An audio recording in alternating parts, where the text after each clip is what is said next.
Hello friends, ನೀವು ನೋಡ್ತಾ ಇದ್ದೀರಾ ಈಸಿ ಲೈಫ್ ವಿತ್ ಸೌಮ್ಯ ಕನ್ನಡ.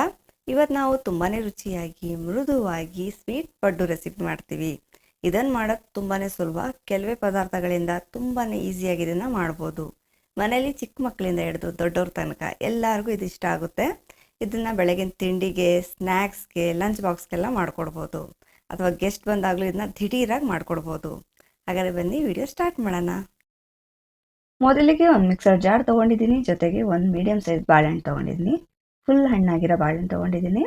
ಈಗ ಇದನ್ನ ಸಿಪ್ಪೆ ತೆಗೆದ್ಬಿಟ್ಟು ಸಣ್ಣದಾಗಿ ಕಟ್ ಮಾಡ್ಕೊಂಡು ಮಿಕ್ಸರ್ ಜಾರ್ಗೆ ಹಾಕೊಳ್ಳೋಣ. ಇವಾಗ ಇದ್ರ ಜೊತೆಗೆ 1 ಕಪ್ ಬೆಲ್ಲನ ಈ ಥರ ಪುಡಿ ಮಾಡ್ಕೊಂಡು ಹಾಕೋತಾ ಇದ್ದೀನಿ. ಹಾಗೂ 3 ಏಲಕ್ಕಿ ಸೇರಿಸ್ಕೊಂಡು ನುಣ್ಣಗೆ ಪೇಸ್ಟ್ ಮಾಡ್ಕೋಬೇಕು. ಎಕ್ಸ್ಟ್ರಾ ನೀರು ಬೇರೆ ಏನು ಸೇರ್ಸೋದು ಬೇಡ. ಇದರಲ್ಲೇ ಈ ಥರ ಫೈನ್ ಪೇಸ್ಟ್ ಆಗಿಬಿಡುತ್ತೆ. ಈ ಥರ ನೋಡಿ ಸ್ಮೂತಾಗಿ ಪೇಸ್ಟ್ ಆಗಿದೆ. ಈಗ ಇದ್ರ ಜೊತೆಗೆ 1 ಕಪ್ ಅಕ್ಕಿ ಹಿಟ್ಟು ಹಾಕೋತಾ ಇದ್ದೀನಿ. ಹಾಗೂ 1 ಕಪ್ ಗೋಧಿ ಹಿಟ್ಟು ಹಾಕೋತಾ ಇದ್ದೀನಿ. ಹಾಗೂ 2 ಚಿಟಿಕೆ ಉಪ್ಪು ಹಾಕೋತಾ ಇದ್ದೀನಿ. ಈ ಥರ ಉಪ್ಪು ಹಾಕೋದ್ರಿಂದ ರುಚಿ ಚೆನ್ನಾಗಿರುತ್ತೆ. ಈಗ ಸ್ವಲ್ಪನೇ ನೀರು ಹಾಕೊಳ್ತಾ ಚೆನ್ನಾಗಿ ಮಿಕ್ಸ್ ಮಾಡ್ಕೋಬೇಕು. ನೀರು ಒಂದೇ ಸಲ ಜಾಸ್ತಿ ಹಾಕೋಬಾರ್ದು. ಸ್ವಲ್ಪ ಗಟ್ಟಿಯಾಗಿರೋ ಬ್ಯಾಟರ್ ರೆಡಿ ಮಾಡ್ಕೋಬೇಕು. ನೀರು ಇಷ್ಟೇ ಬೇಕು ಅಷ್ಟೇ ಬೇಕು ಅಂತಲ್ಲ, ಚೂರೇ ಹಾಕೊಳ್ತಾ ಗಂಟಿಲ್ದೆ ಮಿಕ್ಸ್ ಮಾಡ್ಕೋಬೇಕು.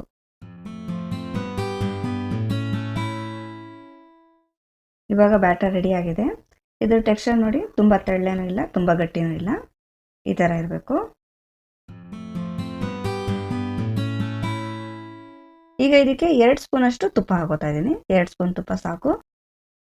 ಹಾಗೂ 1/4 ಕಪ್ ಅಷ್ಟು ಕಾಯಿನ ಈ ಥರ ಕಟ್ ಮಾಡ್ಕೊಂಡು ಹಾಕೊಂಡಿದ್ದೀನಿ. ನೀವು ಬೇಕಾದ್ರೆ ಒಣ ಕೊಬ್ಬರಿ ಕೂಡ ಹಾಕೋಬೋದು. ಇದು ಫ್ರೆಶ್ ಕೊಕೊನಟು. ಈ ಥರ ಸಣ್ಣ ಕಟ್ ಮಾಡ್ಕೊಂಡು ಹಾಕೊಂಡಿದ್ದೀನಿ. ಬೇಕಾದ್ರೆ ಕಾಯಿನ ತುರಿದು ಬಿಡ್ಬೇಕಾದ್ರೆ ಹಾಕೋಬೋದು. ಆದರೆ ಈ ಥರ ತಿಂದಾಗ ಬಾಯಿಗೆ ಮಧ್ಯೆ ಸಿಗುತ್ತಲ್ಲ, ಅದು ಚೆನ್ನಾಗಿರುತ್ತೆ ಅಂತ. ಇವಾಗ ಲಾಸ್ಟಲ್ಲಿ 1/4 ಚಮಚ ಬೇಕಿಂಗ್ ಸೋಡಾ ಹಾಕೋತಾ ಇದ್ದೀನಿ. ಈ ಥರ ಸೋಡಾ ಹಾಕೋದ್ರಿಂದ ಚೆನ್ನಾಗಿ ಉಬ್ಬುತ್ತೆ ಮತ್ತು ಒಳಗಡೆಯಿಂದ ಫುಲ್ಲು ಸ್ಪಾಂಜಿ ಥರನೂ ಆಗುತ್ತೆ. ಈಗ ಚೆನ್ನಾಗಿ ಒಂದ್ಸಲ ಮಿಕ್ಸ್ ಮಾಡ್ಕೋಬೇಕು. ಇವಾಗ ಈ ಥರ ಪಡ್ಡು ತವಾನ ಬಿಸಿ ಮಾಡೋಕ್ಕಿಟ್ಟಿದ್ದೀನಿ. ಇದು ಬಿಸಿ ಆದಮೇಲೆ ಇದಕ್ಕೆ ಎಣ್ಣೆನ ತುಪ್ಪ ಹಾಕೋಬೇಕು. ಬರೀ ತುಪ್ಪ ಹಾಕೊಂಡು ಮಾಡಿದ್ರು ತುಂಬಾ ಚೆನ್ನಾಗಿರುತ್ತೆ. ನಾನಿಲ್ಲಿ ಎಣ್ಣೆ ಹಾಕ್ತಾಯಿದ್ದೀನಿ. ಆ ಕ್ವಾಂಟಿಟಿ ನೋಡಿ, ಈ ಥರ ಫುಲ್ ಜಾಸ್ತಿ ಹಾಕೋಬೇಕು ಎಣ್ಣೆನ. ಆಗಲೇ ಚೆನ್ನಾಗಿ ಕಲರ್ ಬರುತ್ತೆ, ಕ್ರಿಸ್ಪಿ ಆಗುತ್ತೆ. ಮತ್ತು ನೀವು ಈ ಥರ ತಿರುಗ್ಸಕ್ಕೆ ಹೋದಾಗ ಅದು ಅಂಟ್ಕೊಳ್ಳಲ್ಲ, ಈಸಿ ಆಗುತ್ತೆ ಕುಕ್ಕಿಂಗು. ಇವಾಗ ಬ್ಯಾಟರ್ ಹಾಕೊಳ್ಳೋಣ.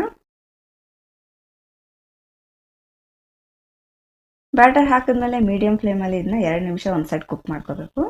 2 ನಿಮಿಷ ಆದಮೇಲೆ ಇದನ್ನು ತಿರುಗಿಸ್ಕೋಬೇಕು. ತುಂಬ ಹೈ ಫ್ಲೇಮು ಬೇಡ, ತುಂಬ ಲೋ ಫ್ಲೇಮು ಬೇಡ, ಮೀಡಿಯಂ ಫ್ಲೇಮಲ್ಲಿ ಕುಕ್ ಮಾಡ್ಕೊಳ್ಳಿ. ಸೈಡಿಂದ ಸ್ವಲ್ಪ ಕಲರ್ ಚೇಂಜ್ ಆಗೋದು ಕಾಣ್ತಾ ಇರುತ್ತೆ. 2 ನಿಮಿಷ ಆದಮೇಲೆ ಈ ಥರ ತಿರುಗಿಸ್ಕೊಳ್ಳಿ. ನೋಡಿ ಕಲರ್ ಎಷ್ಟು ಪರ್ಫೆಕ್ಟಾಗಿ ಬಂದಿದೆ. ಈಸಿಯಾಗಿ ತಿರುಗಿಸ್ಲೂಬೋದು.